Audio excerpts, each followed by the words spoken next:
63-year-old Tessie Mangohig was last seen by friends and family in 2016, leaving her home. As 23 ABC's Alyssa Flores tells us, investigators and her loved ones are still holding out hope that she's alive. Police say since April 29, 2016, there have been more than 100 reports from people who say they saw Tessie Mangohig. But what police say makes this case unique is because of Tessie's medical condition, she may not even know she's a missing person. Tessie Mangohig's family says she walked to remember that on April 29, 2016, she left home for a walk that she never returned from. She could be anywhere at that point. Her daughters say, though, you'd never be able to tell if you saw her on her feet. She would walk faster than I would, and I would have to tell her to, slow down so I can catch up to her. Mentally, she was slowing down. Her walking out was like her way of trying to get somewhere that she remembers. As their mother's Alzheimer's developed, she wouldn't recognize me as her daughter. Their moments together became more precious. There's those rare instances where she would call me by my nickname, and that's when I know I have my mom back. But when she walked, her lapse in memory sometimes meant taking a wrong turn. And that's when we decided we need to get a device or a watch that had GPS so we can track wherever she is. And they would keep track of her, and they saw her get more than 3 or 4 blocks from home. They would go out and make sure she came back. But when Tessie left the house for a walk on that April day in 2016, it was one of the few times she was not wearing that GPS tracker. The GPS was pinging to inside of the house. So her family got Delano police involved, as they'd done before. People were saying, yes, we saw her walking on Garces Highway by the post office. They were describing what she was wearing and what she was carrying with her walking stick. But hours passed, and Tessie had never been gone that long. I was expecting to get a call back that they had found her. We started getting really worried. It started to get dark. They requested more help. It was then Tessie's daughters say they knew they had to make the drive up from Southern California to join the rest of their family in the search for their mother. I don't know how to describe it. I really don't. It's I felt so lost.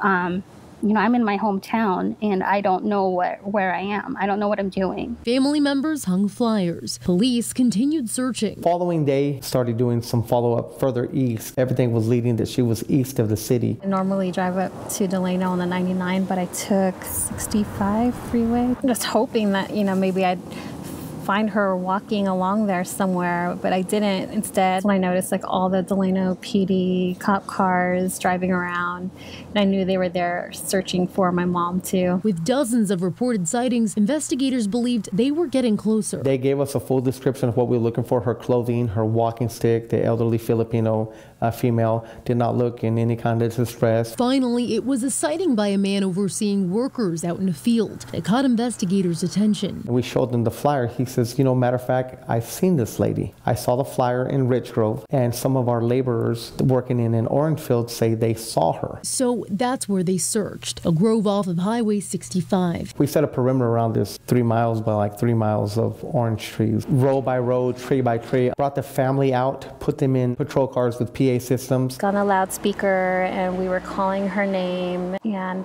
nothing.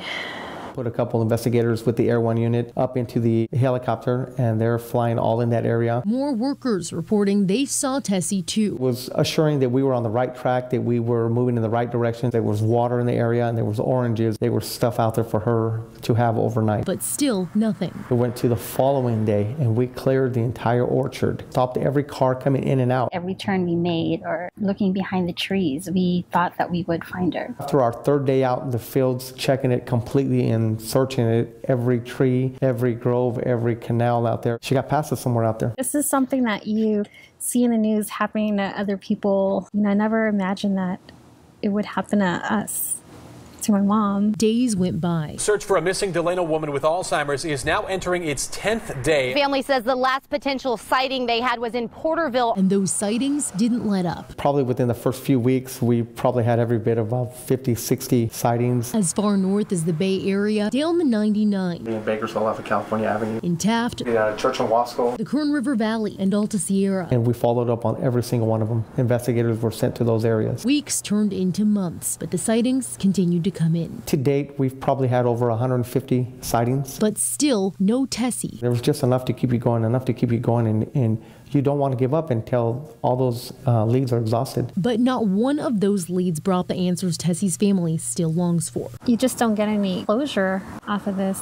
It's just something that you really can't escape from. I really don't know what else I could do or what we could do. We could continue to live in this uncertainty, but it's hard. Over 2 years have gone by. Tessie is now a great-grandmother. She's a beautiful baby girl, and I wish my mom was here to see her and get to know her, because she would definitely spoil her. But her family hasn't lost hope. Through a Facebook group, #FindTessie, thousands of people have continued to check in through the years. With so much time that's passed, you'd think that people would lose interest. People are still calling in tips and messaging us. We're still hopeful. But the question still remains. Where is she? There's also that possibility that creeps up on my mind that she could be gone. Maybe the elements took her. But Delano police say they've checked up on every report of a recovered body or human remains in the areas where she was sighted, none of which turned out to be Tessie. So they have their own theory of what could have happened. It makes me believe more that she's out there